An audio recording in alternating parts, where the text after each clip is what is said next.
যে আমরা ঢাকা বিশ্ববিদ্যালয়ের যারা শিক্ষার্থীরা আছি তাদের আসলে এই ডাকসুটা অনেক বড় একটা রেসপন্সিবিলিটি। আমরা শুধুমাত্র কারো ফেস দেখে ভোট দিব না, কোনো রাজনৈতিক দল দেখে ভোট দিব না, বরং আমরা ভোট দিব যোগ্যতা অনুযায়ী। কে আসলে আপনাকে এখানে বেটার রিপ্রেজেন্টেশনটা করতে পারছে এটার ভিত্তিতে। জিয়াউর রহমানের একটা উক্তি দিয়ে শেষ করব, সেটা হচ্ছে we will make politics hard for the politicians.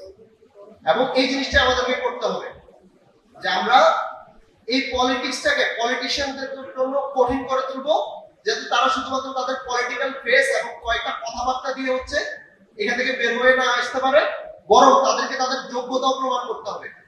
রাজনীতির সাথে সাথে তার টেকনোক্রেসিও দেখাতে হবে যে সেই শিক্ষার্থীদের সমস্যাগুলো অ্যাকচুয়ালি বুঝে, বিশ্ববিদ্যালয়ের সমস্যাগুলো সে অ্যাকচুয়ালি বুঝে এবং সেই বিশ্ববিদ্যালয়ের সমস্যাগুলো সে সমাধান করতে পারবে। এবং ঢাকা বিশ্ববিদ্যালয়ের শিক্ষার্থীদের কাছে আসলে ভোট চাওয়ার কিছু নাই, কারণ আমি ভোট চাইলে আপনারা আমাকে ভোট দিবেন না, বরং আমি আপনাদেরকে বলবো আপনারা জাজমেন্টটা করেন। আপনারা প্রত্যেকটা প্রার্থীর প্রোফাইলটা চেক করেন, রিগোরাসলি চেক করেন, তার হিস্ট্রিটা চেক করেন, কাকে ভোট দিবেন এটা আপনি সিলেক্ট করেন।